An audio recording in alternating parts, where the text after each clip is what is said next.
বিতর্ক নিয়ে আপনার কোনো মতামত? যে সঞ্জীব গোয়েঙ্কা না, ওটা দুজনের ছিল, আপনি মনে হয় দেখেননি। সঞ্জীব গোয়েঙ্কা, দেবাশিস দত্ত। তো এবং ওদের উচিত ছিল ওদের ক্লাবের তরফ থেকে প্রতিবাদ হওয়া। জরিমানারও ব্যাপার হয়েছে তো এফএসডিএল করবেই, এটা তো জরিমানা তো এফএসডিএল করেছে, তো হবেই, এটাই হওয়া স্বাভাবিক। যে ক্লাব এখন আর খেলে চ্যাম্পিয়ন হতে পারে না, তাদের খুব যদি টুর্নামেন্ট বা ট্রফি দরকার হয়, তাহলে তো আইএফএ কারা যেন বলেছিল যে রেফারি কেনাবেচা করে আমরা ট্রফি জিতি। এ তো দেখি অ্যাসোসিয়েশনকেই সাথে নিয়ে নিচ্ছে। আমি বলছি না যে কেনাবেচা হয়েছে, কিন্তু যে অ্যাসোসিয়েশন বেচারারা ট্রফি পাচ্ছে না বলে ট্রফি পাওয়ার জন্য এই মরণপণ চেষ্টা, মানে কখনো মিটিং করে রাতারাতি তাদেরকে পয়েন্ট দিয়ে দিচ্ছে, আবার চাপে পড়ে সেই পয়েন্ট ফেরত দিয়ে দিচ্ছে। আমার মনে হয় এইবারে কলকাতা লিগের নাম হওয়া উচিত ওয়াক ওভার লিগ। যে ওয়াক ওভারের সাহায্যে কলকাতা লিগ চ্যাম্পিয়ন হয়। আমি কালকেও বলেছি, মোহনবাগান হলে আজকে আমি ডায়মন্ড হারবারের কাছে আমি বসে বলতাম যে আপনি কবে খেলতে চান, আপনারা যবে খেলতে চান আমরা তবেই আপনাদের সঙ্গে। আপনার কথা রেস ধরেই বলি, 3টে দল খেতাবি দৌড় ছিল। আমরা সুপার 6-এ দেখলাম ইস্ট বেঙ্গল ভবানীপুর ম্যাচটাও হলো না। ভবানীপুর ম্যাচটা 29 সেপ্টেম্বর নির্ধারিত ছিল, হঠাৎ স্থগিত হয়ে যায়। তারপর ভবানীপুর টিম তুলে নেয়। আমরা সবাই জানি ভবানীপুরের প্লেয়াররা আই লিগ খেলতে চলে যেত 1 অক্টোবর থেকে। এবং ডায়মন্ড হারবার দুটো ম্যাচ ভাইটাল দল যারা গায়ে গায়ে ছিল, তাদের সাথেই খেলতে হলো না ইস্ট বেঙ্গলকে, ওয়াক ওভার হয়ে গেল। এবার তো দেখা যাচ্ছে যে কটা ম্যাচ কে খেলেছে সেটাই বোঝা যাচ্ছে না। কেউ খেলেছে, কেউ খেলেনি, কেউ উইথড্র করে নিয়েছে, কেউ ওয়াক ওভার দিয়ে দিয়েছে। কাল যেদিন বাংলার সম্বর্ধনা হলো, আমাদের ক্রীড়ামন্ত্রী আমাকে বললেন যে ডায়াসে যে মোহনবাগান যেন এবার থেকে কলকাতার একটু গুরুত্ব দেয়। তো আমার অরূপবাবুকে আপনাদের মাধ্যমে আবেদন, আমি অরূপদাকে বলবো, দরকার পড়লে আমি চিঠি দেবো। দেখুন, এই সম্পূর্ণ আজকে বাংলার যতটুকুনি আইপিএল চলছে, তার জন্য সম্পূর্ণ কৃতিত্ব যদি কেউ পায়, তার নাম হচ্ছে মাননীয় মুখ্যমন্ত্রী শ্রীমতী মমতা বন্দ্যোপাধ্যায়। কারণ আমি যতদূর জানি সরকার 70 থেকে 80 লক্ষ টাকা আইপিএলকে দিচ্ছে, এবং সেই টাকা দিয়ে কি হচ্ছে আমার মনে হয় মাননীয় মুখ্যমন্ত্রী, ক্রীড়ামন্ত্রী এগুলো দেখা উচিত।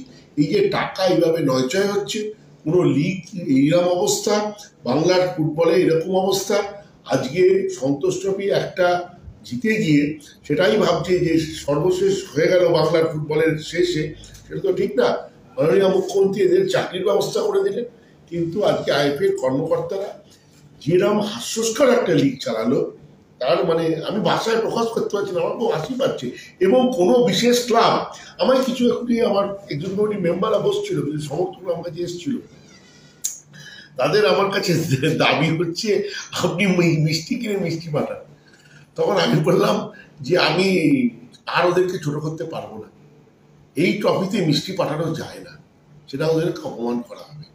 তাদের বক্তব্য হচ্ছে ওরা যখন কোনো ক্লাব জেতে ওরা তাদেরকে মিষ্টি পাঠায়, আপনি ওরা এত বড় চ্যাম্পিয়ন হলো আপনি মিষ্টি পাঠান। আমি বললাম সেটা আমি পাঠাতে পারবো না, সেটা সেই ক্লাবটাকে অপমান করা হবে। এরকম চ্যাম্পিয়নশিপের কোনো মূল্য হয় না, কোনো মিষ্টি যাচ্ছে না, যাচ্ছে না। কারণ এটাকে আমি মনে করি এটাকে তাকে আরো বেশি অত বড় একটা ক্লাবকে অপমান করা হবে যদি মিষ্টি পাঠানো হয়। জানুয়ারি মাসে টাইম ছিল এই খেলাটা হওয়া, এবং সব ক্লাবই রাজি ছিল খেলা করানো, কিন্তু কি কারণে হলো না এটা আমাকে খুব আশ্চর্য লেগেছে। আমি যখন এই খেলাটা বন্ধ হয়েছিল তখনই আমি বলেছিলাম আপনাদের মাধ্যমে যে ওদের উচিত, 3টে ক্লাবের তো বাকি আছে, মোহামেডান, ইস্ট বেঙ্গল এবং ডায়মন্ড হারবার, 3জনকে ডাকায়, ভাই তোমরা 3জনে মিলে আলোচনা করে ডেট ঠিক করো। 3জনে মিলে আলোচনা করে ডেট ঠিক করতো, সিডিটিতে আইপিএল খেলা দিত, খেলা সুন্দরভাবে শেষ হচ্ছে। আলোচনার মাধ্যমে ডেটগুলো বার করতেই পারতো। একটা ডেট পাঠাচ্ছে, ও চিঠি দিয়ে দিচ্ছে আমি খেলবো না, আবার চিঠি দিচ্ছে, ডেট পাঠাচ্ছে, এই মানেটা কি? তো অ্যাডমিনিস্ট্রেটিভ পুয়ার অ্যাডমিনিস্ট্রেশন আমি কোথাও আগে কোনোদিন আইপিএলে দেখিনি। ডায়মন্ড হারবারের তরফ থেকে একটা অভিযোগ করেছে যে 6 থেকে 10ই ফেব্রুয়ারির মধ্যে টাইমটা ছিল, তখন ইস্ট বেঙ্গলের এক কর্তা শহরে না থাকার জন্য সেই সময় আইএফএর তরফ থেকে ওই ম্যাচটা দেওয়া হয়নি, যখন তাদের খেলার সময় ছিল।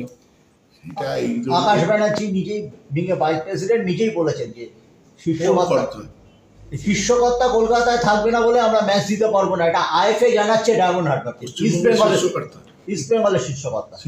এই পদটা আমি যতদূর জানি একজনের জন্যই আছে, অন্য কারোর ক্ষেত্রে শীর্ষকর্তা ব্যবহার হয় না, কারণ প্রত্যেকের তো পদ আছে। তো আমরাও করি না। শীর্ষকর্তা না থাকলে খেলা হবে না। শীর্ষকর্তা তো নিশ্চয়ই মাঠে খেলেন না, অন্য কোথাও খেলেন কিনা আমি জানি না। এটা হাস্যস্কর, এইগুলো বোকা বোকা, এগুলো বোকা বোকা। আপনি ওই বললেন যে অরূপ বিশ্বাসের ক্রীড়ামন্ত্রী যখন এসেছিলেন আপনি বলেছিলেন যে যদি সব বঙ্গ সন্তান খেলা নয় তাহলে কলকাতা লিগ খেলবে। তার প্রত্যুত্তরেই পরের দিন আইএফএ সচিব একটা জায়গায় বক্তব্য রেখেছিলেন যে মোহনবাগান এখন বলছে যে সব বঙ্গ সন্তান খেলালে কলকাতা লিগ খেলবে। তারাই আগে বলে একসময় মিটিংয়ে তাদের এক কর্তা বলেছিলেন যে বঙ্গ সন্তান মাত্র 2 জন খেললে তবেই কলকাতা লিগ খেলবো। তখন কেন তারা এই সব বঙ্গ সন্তান খেলানো রাজি হলো? আমি যতদূর জানি যে সে একজন অফিসিয়াল যিনি বলেছেন, আইএফএর যদি কোনো অফিসিয়াল কোনো বক্তব্য রাখে আর আইএফএর সচিব যদি বক্তব্য রাখে তার নিশ্চয়ই তফাৎ আছে। এবং যে কোম্পানি আছে তার আমি ডিরেক্টর, আর ওদের যিনি বক্তব্য রেখেছিলেন তখন জোন পরিস্থিতিতে মনমান আমাদের মধ্যে আলোচনা হয়েছে বাংলার ফুটবলকে বাঁচানোর একমাত্র এটাই রাস্তা যে বাঙালি ফুটবলার, মানে বাঙালি মানে কি সান অফ দ্য সয়েল খেলানো উচিত। এবং আমি আরেকটা প্রস্তাবও দিয়েছি, অলরেডি আমার লিখিত প্রস্তাব আছে, যে বাংলা লিগ করা, সারা এই কলকাতা লিগ থেকে বেরিয়ে গিয়ে মালদা, বীরভূম, শিলিগুড়ি, উত্তর দিনাজপুর, জলপাইগুড়ি এদেরকে খেলোয়াড়ের মধ্যে নিয়ে আসে, মেদিনীপুর, পুরুলিয়া, বাঁকুড়া। কারণ তবেই কিন্তু সারা বাংলার ফুটবলের উন্নয়ন হবে যদি বাংলা লিগ করা হয়। সেদিকে এদের কোনো চিন্তাভাবনাই নেই। এরা এখানে বসে সন্তুষ্ট হবে, কী হবে তার উদযাপন হবে সেই চিন্তা নেই, সেইটাই চেষ্টা, আর কিছু নেই। আর সন্তুষ্ট হবে এত বছরে একবার এসছে, যেটা আগে বাংলার জলভাত ছিল। আমরা গত 3 বছরেই যদি ধরেন, আমরা প্রথমবার আইএসএল কাপ, তারপরে আইএসএল শিল্ড, আবার এবছর আইএসএল শিল্ড হতে চলেছে। আমরা এইভাবে সাফল্য বিচার করি, আমরা একটা নিয়ে এরকম নাচাগানা করি না।